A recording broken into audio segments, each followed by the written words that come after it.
Guys, আসসালামু আলাইকুম। সবার কি অবস্থা? আশা করি সবাই ভালো আছেন। আলহামদুলিল্লাহ আমরা ভালো আছি। আমরা যে দীর্ঘদিন অনেক বছর পরে আমাদের ল্যাংটাকালের বাল্যকালের বাল্যবন্ধু মোহাম্মদ আকাশ মিয়া, তার সাথে আজকে হঠাৎ করে দেখা হয়ে গেল গাজীপুর টঙ্গীতে।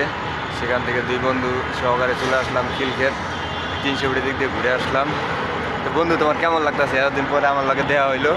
বন্ধু অনেক ভালো লাগতেছে, অনেকদিন পরে দেয়া সাক্ষাৎ, অনেক ভালো লাগতেছে। মানে অনেক বছর পরে, তাই না? মানে এটা মানে বলার মতো কোনো ভাষা নাই। মানে কি বলবো আপনাদেরকে, বলার মতো কোনো ভাষা নাই।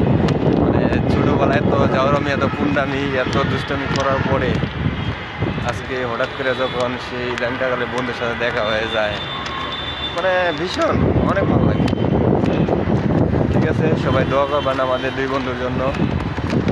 আমরা আপনাদের জন্য দোয়া করি। সবাই ভালো থাকেন, সুস্থ থাকেন। আল্লাহ হাফিজ। আসসালামু আলাইকুম।